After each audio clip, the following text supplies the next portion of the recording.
Good afternoon, matriculants, and welcome to our session where we will be discussing business cycles. Now, we're first going to have a look at the definition. The business cycle shows the long-run fluctuations of real GDP over time. I just need to caution you here, whenever one asks learners to describe or define a business cycle, they're always talking about what's happening within the business. The business cycle tells us what's happening within the economy. So let's just have a look at that definition once again. So the real GDP, it says there the business cycle shows the long-run fluctuations of real GDP. Now, when we refer to real GDP, this is when inflation has been accounted for, when we've taken into account the increase in the GDP and how much of that increase is as a result of inflation, so that we can get what the actual increase in our GDP was. GDP is used to measure economic growth, which is directly linked to the levels of production. And then, obviously, when we talk about fluctuations, they say they're the long-run fluctuations. So the term fluctuations refers to the upswings and the downswings. And obviously, the time that we talk about there, it says real GDP over time. So the time there relates to the number of months or years. Now, you will recall that this is not a new topic to you. It is something that was introduced in grade 10, but obviously we're taking it a little bit further now. So I hope you still recall your diagram. We have the diagram here. You see it looks a bit like a roller coaster. And obviously, the way in which it is depicted here, it is just to make the understanding thereof easier, right?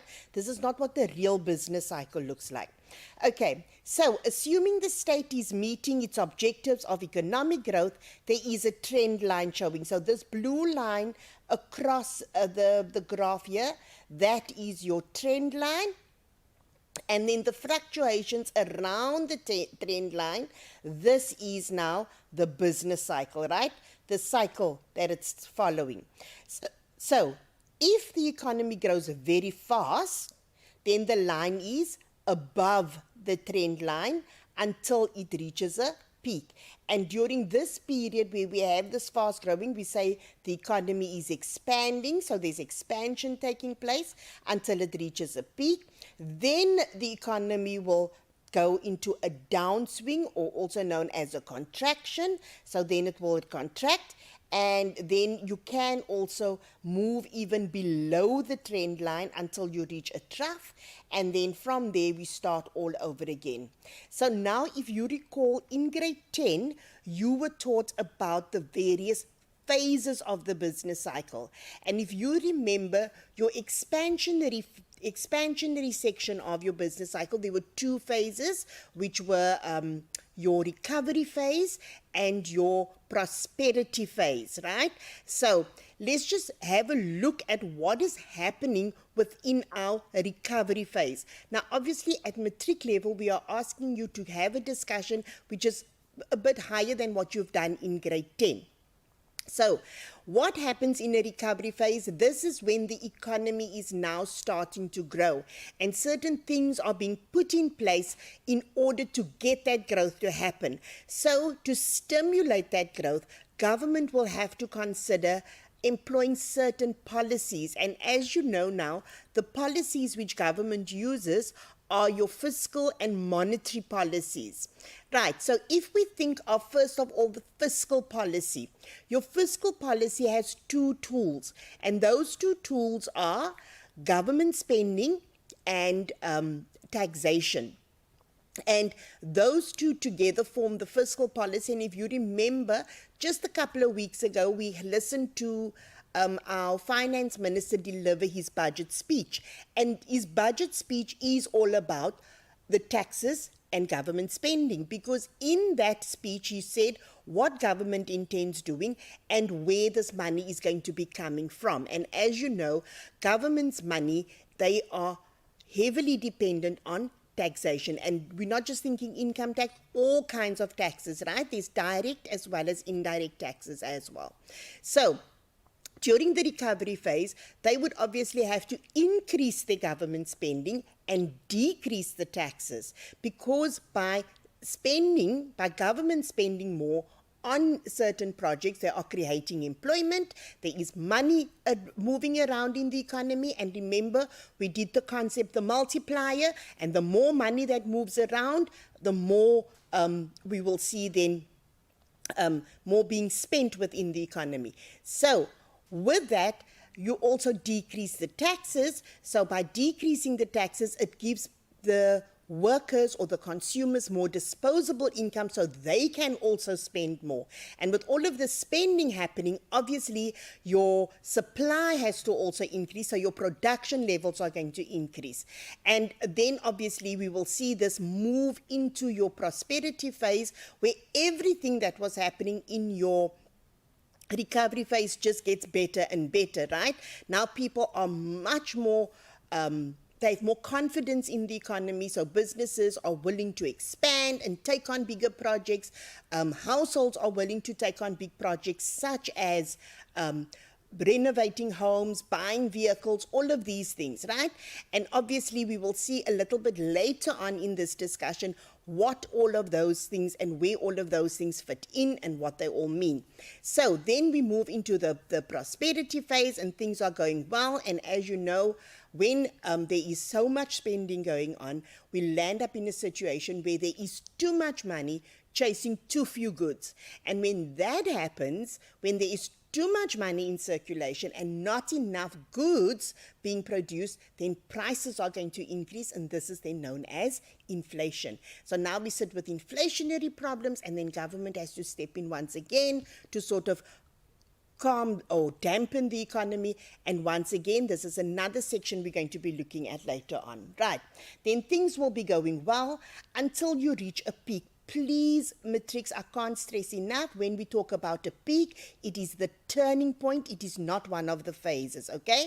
So the peak is the uppermost turning point of your business cycle. And as you can see, you have a peak here, there's another peak there, and another one there. So whenever we see an upper turn, that is called a peak. And then the economy goes into a contraction, which also has two phases. The phase from the peak up to the trend line is known as a recession. And how do we know an economy is in a recession? Do you still remember that? Right? It is when we have 2 consecutive quarters of negative growth. Then when it goes even further, so you don't have to go into a depression after being in a recession. It is possible that you can move from a recession into an upswing once again, right? Or into a recovery again. So from the recession, if things don't get better, then it will go further down into a depression. And obviously in a recession, what is happening here is people are not buying as much anymore.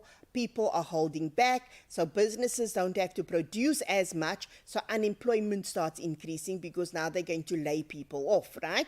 So unemployment starts increasing, not a lot of spending happening, and things just get worse and worse, and then we reach a depression where whatever happened in your recession is just amplified in a depression until you reach a trough. And the good thing about the trough, this is your bottom turning point now again, not a phase, it is a turning point.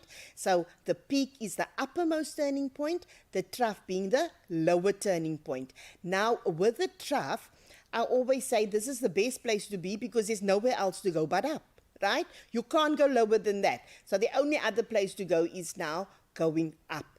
And then we start the recovery again into a prosperity peak once again, recession, depression, and that's how it will repeat itself.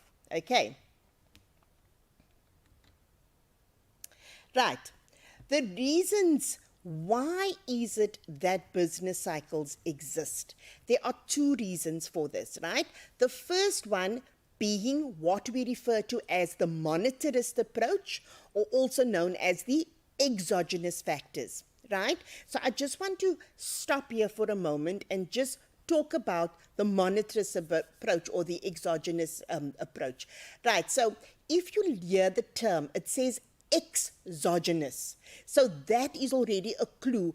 These are the external factors. Okay, so the group, the monetary, we call it the monetarist approach because there's a group of economists who believe that the market is stable and it is the outside influences that causes the instability and then the business cycles happen.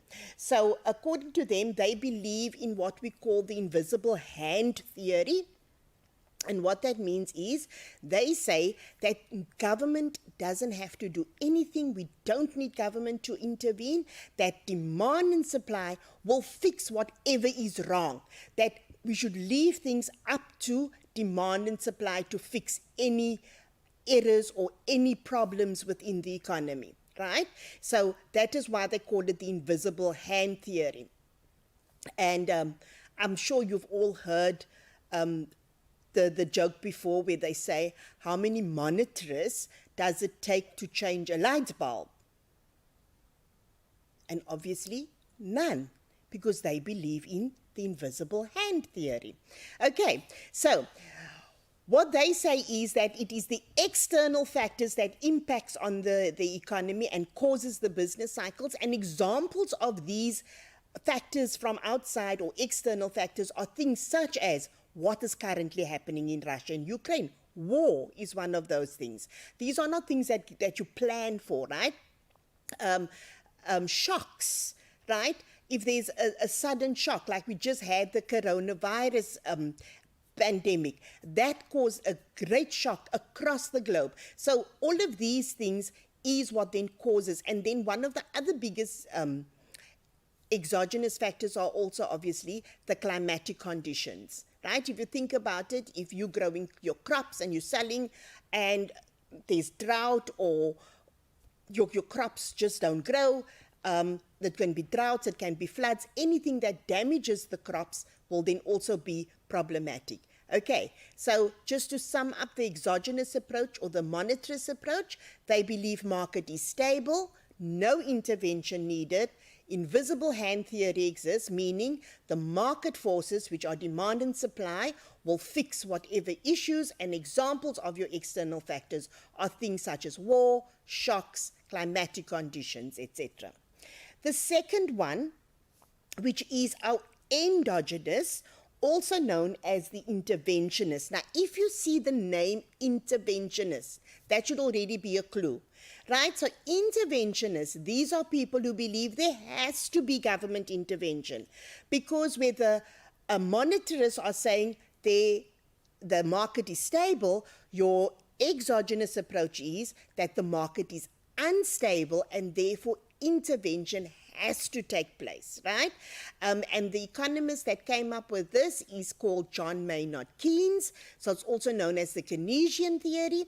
So what you need to remember is endogenous says market stable, exogenous says market stable, endogenous says market unstable. Exogenous says no intervention, endogenous says yes, there has to be intervention. And the ways in which government obviously intervene is through their policies that they employ.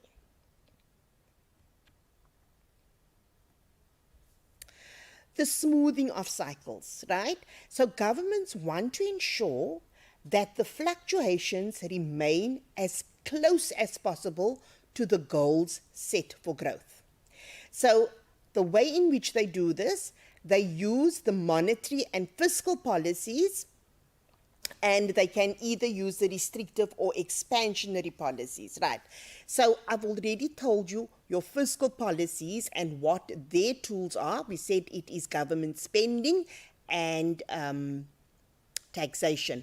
So as the example I used earlier on, I told about increased government spending and decreased taxes. And that is an example of the expansionary fiscal policy. In other words, they're encouraging people to spend because they want the economy to grow and expand.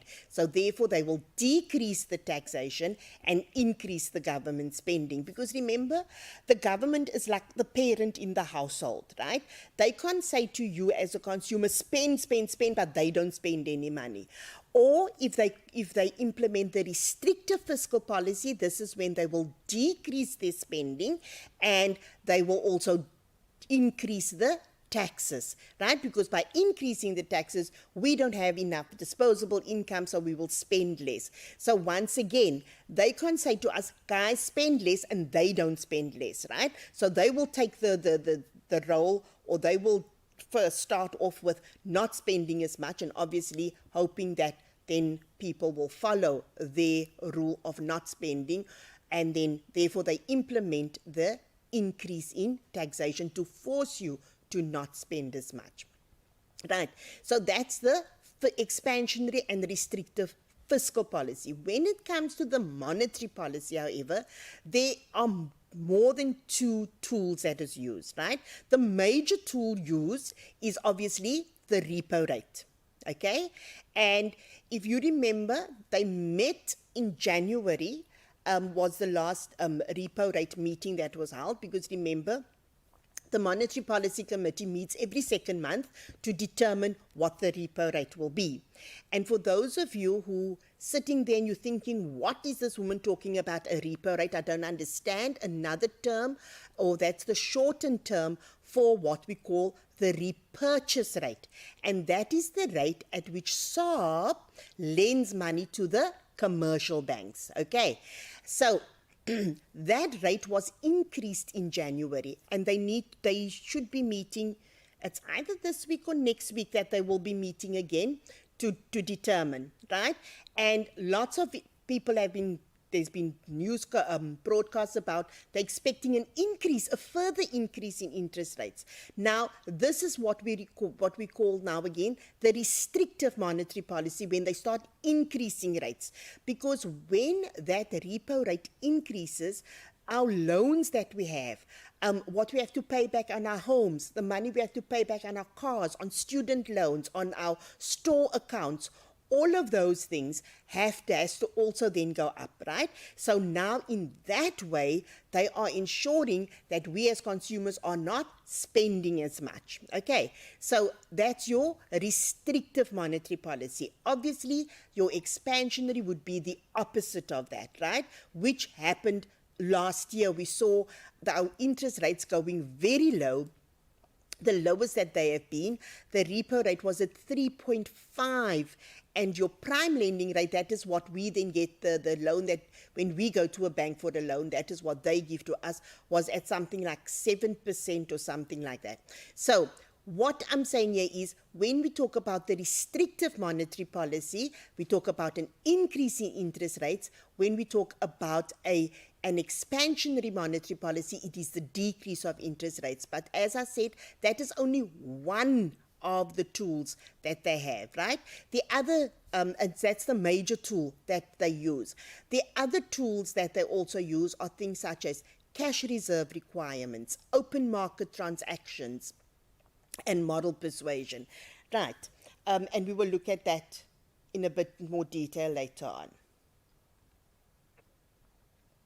Oh, sorry. So to think about how they use these policies in order to smooth the cycle, so they want to try and keep your upswing going as long as possible and your downswing as short as possible. Right. Now, with all of this said, we now come to the new economic paradigm. So if you think of the word paradigm, it means a mind shift. So a new economic paradigm, which means a new economic mind shift, meaning that the way in which they look at things is changing, right? And so the new economic paradigm explains the shift governments have employed. So instead of fine-tuning the economy, they are more focused on inflation targeting. Right. And the inflation target, the question I put there for you, what is the South African Reserve Bank's inflation target for South Africa? You should know this because this is something you are taught since grade 10. It is a question that comes up time and time again. So yes, quite correct. Your inflation target is between 3 and 6%. And one of the very popular questions is, how successful has SARB been in maintaining their inflation target. And obviously, as we know, they've been very successful because our inflation has never been outside. It has been, but for a very short while, that it's been outside that 6% range, right? They're very good at keeping it in between there. Right. So, with this new economic paradigm, governments have actually now realized maybe those monetarists had something up their sleeve when they said that we should leave things up to demand and supply.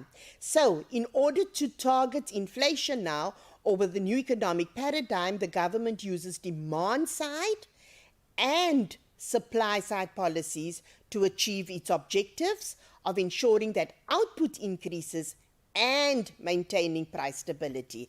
Now, if you remember, one of the objectives of government, one of their macroeconomic objectives is price stability, right? So they want to ensure that prices remain stable, but at the same time, they also want to ensure that output is increasing, because when output increases, as we said earlier, when the levels of production goes up, that means that the economy is then growing.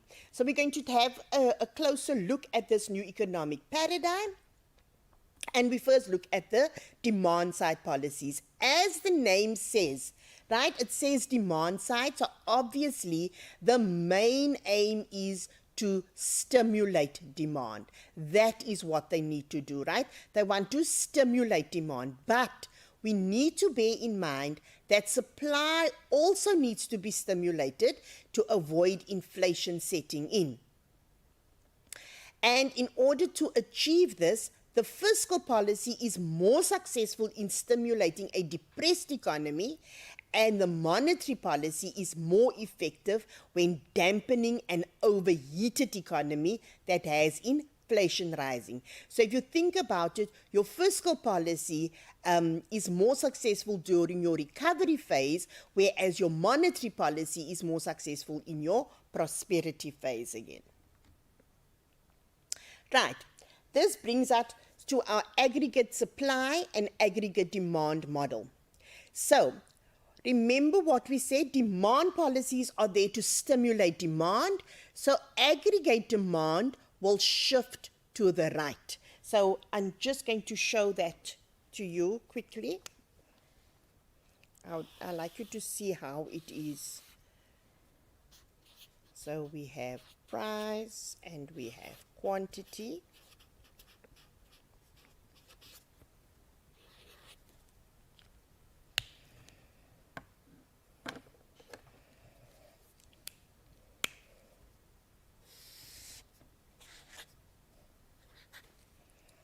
Your supply curve,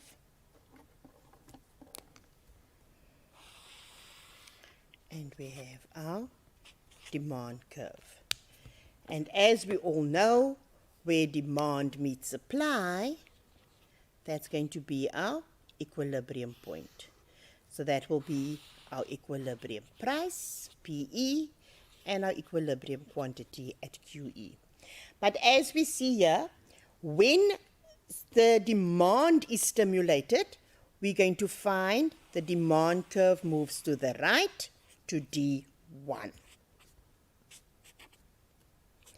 Now remember, we said as much as we stimulate demand, we also need to ensure that supply is stimulated, because if we don't stimulate supply, just look at this, if supply remains there, what is going to happen? You're going to get a new equilibrium at that point, which means your price is going to be set at that level, which is higher than the current price. And as we just said, when prices increase, then that means inflation sets in, okay? So therefore, we have to ensure that when we stimulate demand, that supply is also stimulated at the same time. So we make sure, so to stimulate supply, supply has to increase, which means now my supply curve shifts to the right as well. So my supply goes to S1.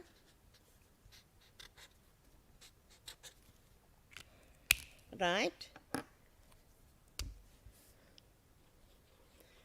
So now you have your new equilibrium point. We will call that Q1, and we will call that E1. But what do you notice?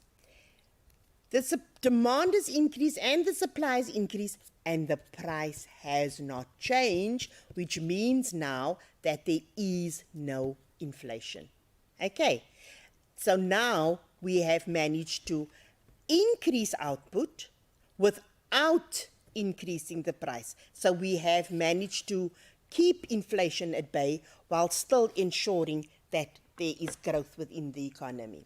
Okay, so we said, now you can understand this much better. An increase in aggregate demand shifts right. AS remains unchanged, then prices will increase, which means inflation sets in. So this is where supply is fixed.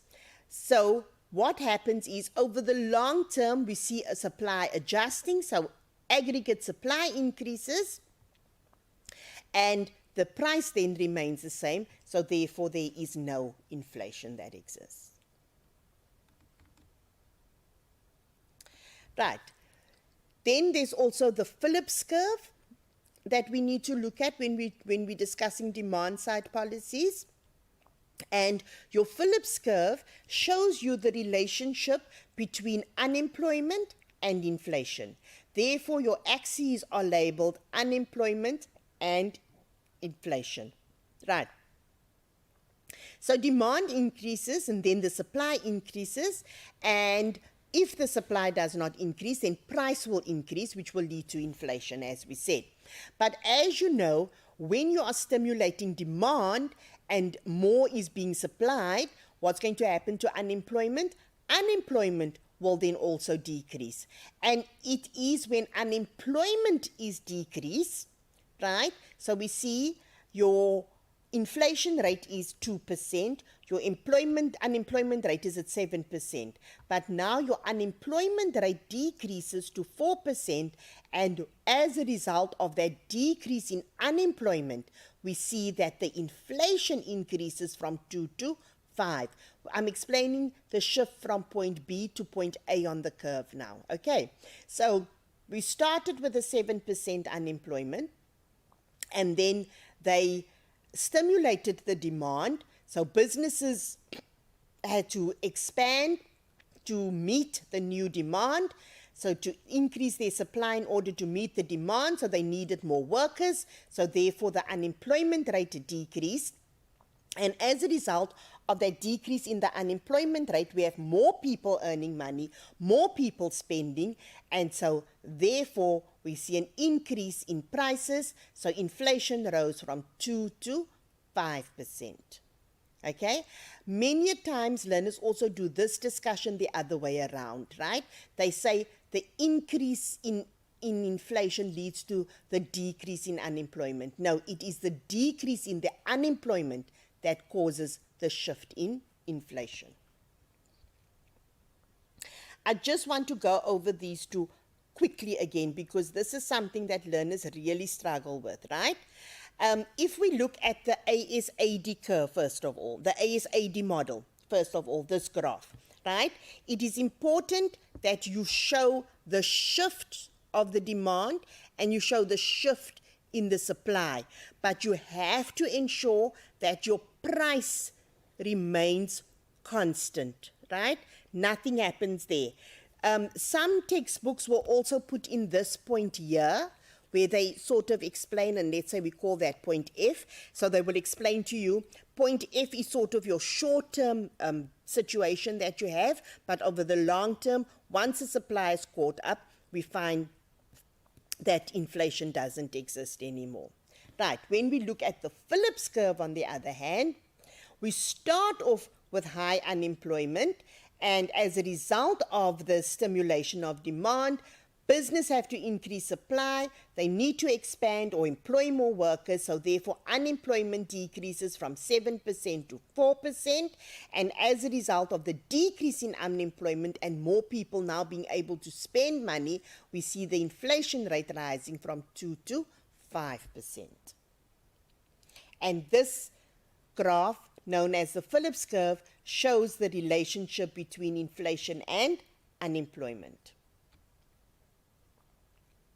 Right, and as we said, when you have demand side policies, you can't stimulate demand on its own. We also need to stimulate supply, and therefore now we have what we call the supply side policies, right? And there are three supply side policies that can be employed. There is the improving the efficiency of markets, improve the efficiency of inputs, and reduction of costs, right? It's easy to remember because we're working with two improves and one that deals with reduction. Okay, so if you think of the improving the efficiency of markets, two ways, there's more than two ways that government can do this. There is the deregulation as well as competition. And let's just look at the term deregulation for a moment, right? So deregulation, if you look at the word deregulating, right? So regulation, we understand, is when laws are put into place. So obviously, if we're deregulating, that means certain laws are now taken away, right? So certain laws are taken away in order to make it easier for markets to operate, right? So that helps to increase the supply. And obviously with competition, by encouraging competition and encouraging more business to enter the market, in that way, you're making sure that the other suppliers are aware of what they are supplying and they become more efficient because they need to think of, with competitors in the markets, they've got to deliver a quality product, but they also got to deliver goods at a reasonable price. Right, the second one, or the second supply side policy, improving the efficiency of inputs. So if you think of inputs, you should be thinking factors of production, because as you know, your factors of production are the inputs that are used. Okay, so the first one we look at there are the tax rates. So when people are having to pay lower tax rates, I'm talking income tax here now, right? So if there is an adjustment made to income tax and people are not having to pay as much income tax, they'll be willing to work much harder. Secondly, then there's HR development. And we're still talking about the consumer here, because remember, they sell their labor to the businesses. So you talk about human resource development. So make training available to workers so that they can be more efficient. And also with capital consumption, here we're looking at machinery or any programs or things. Businesses need to keep up with the latest machinery that's out there, or so that they can produce at a faster rate, or maybe there's like software for computers to upgrade your computers to make sure you can work better, etc. Right? And then the last supply side policy, reduction of costs. As you know, there's always the saying that says it's very expensive to do business in South Africa. What they mean is the costs that you have to. So if you think of infrastructural services, right? Government can take that on. Admin costs, where people have to spend money in reports that they need to get. So that needs to be looked at, as well as the cash incentives, right? Now, cash incentives, this is normally what government gives to businesses, especially if they are working in an area where the unemployment levels are rather high, and also to your exporters to help with some of their costs in terms of what they need for the export market, because by assisting those people exporting, it makes them more competitive on the global market. So your new economic paradigm consists of your demand side policies as well as your supply side policies. Right. Features underpinning forecasting. This is also a possible essay question, the features underpinning forecasting. And when we discuss the features, we've got our various indicators that we look at. Once again, you have been introduced to indicators in grade 10, but I'm not sure if you've been introduced to composite indicators. So if you remember your leading indicators, right, these are things that will happen or change before we notice the change happening within the economy. And remember, I spoke about people doing things to their homes, businesses expanding, etc. So building plans passed, that is an example of a leading indicator. Private passenger vehicles bought, that is an indicator of a leading that's an example of a leading indicator.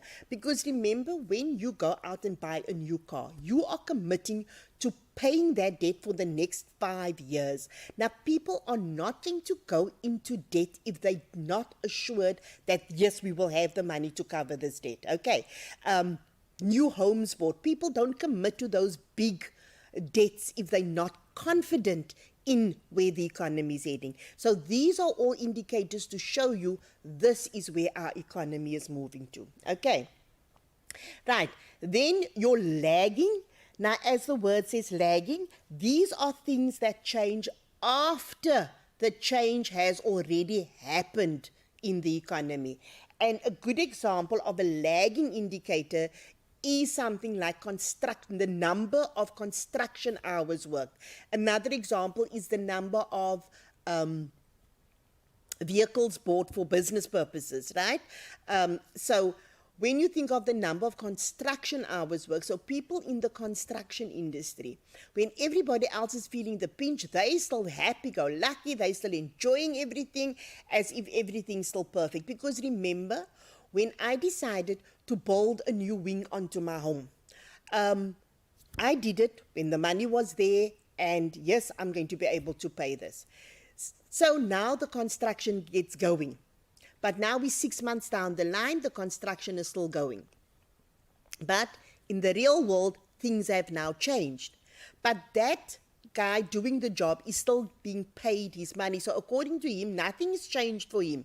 Everything is still fine, okay? It's when that project comes to an end and now you realize, oops, I didn't realize that all of this has been happening. So that's a good example of a lagging indicator, right?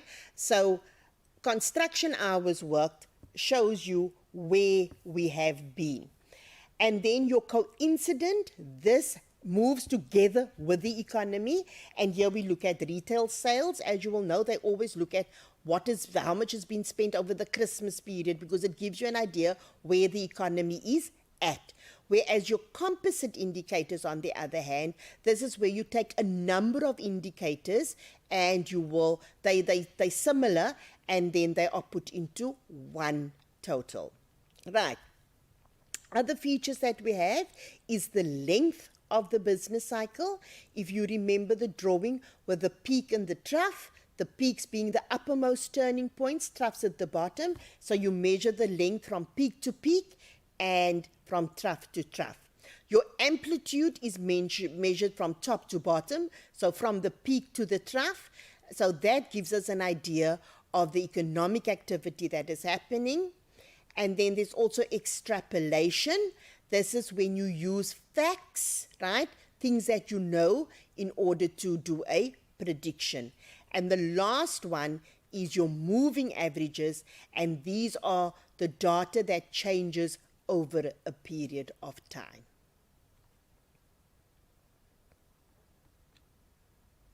Right, and then the last section that we come to are the types of business cycles that we have. And it is important, I've just put on the slide what the most important things is that you need to know, because this is normally your short questions, right?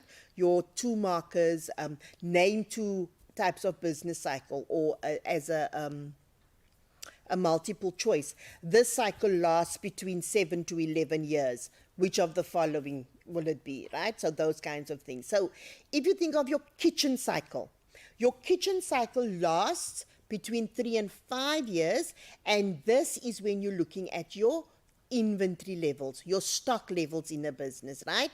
That is what the kitchen cycle deals with, inventory levels, and it lasts for 3 to 5 years. Your juggler cycle, this one lasts 7 to 11 years. And this deals with changes in net investments by both governments and businesses.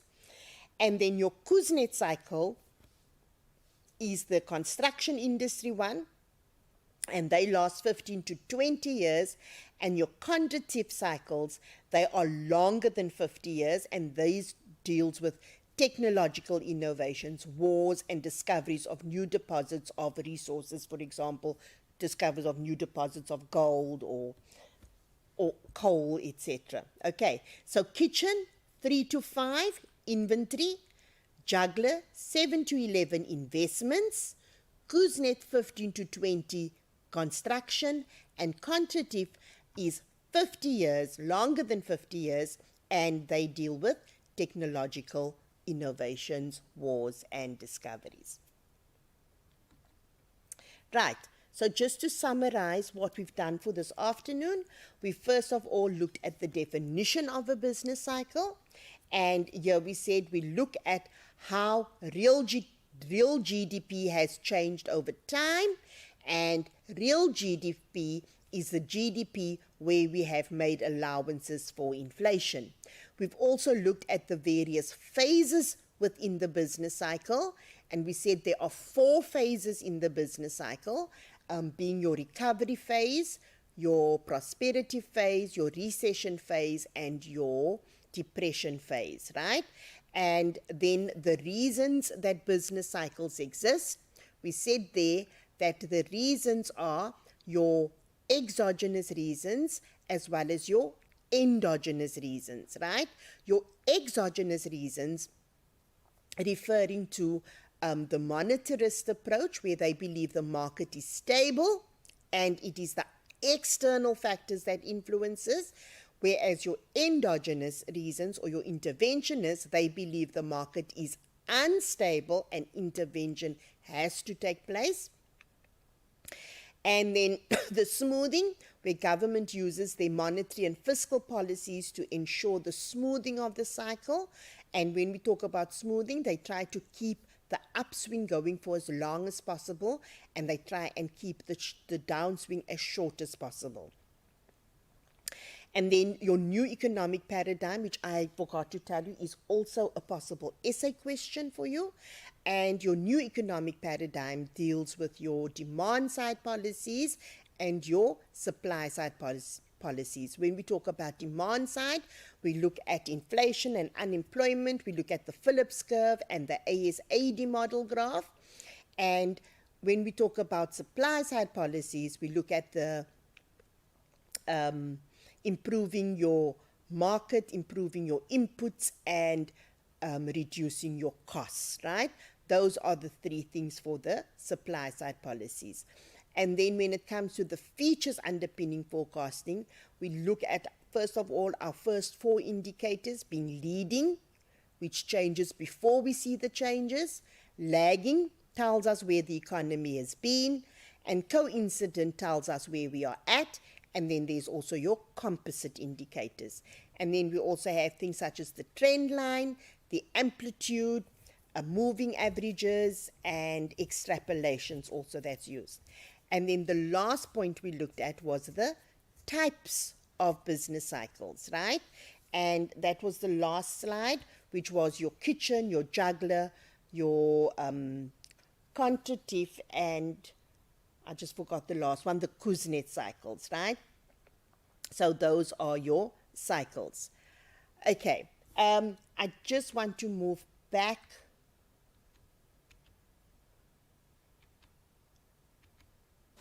because there are certain things here that we need to emphasize that are very important. And this is obviously when you look at your restrictive and your expansionary policies.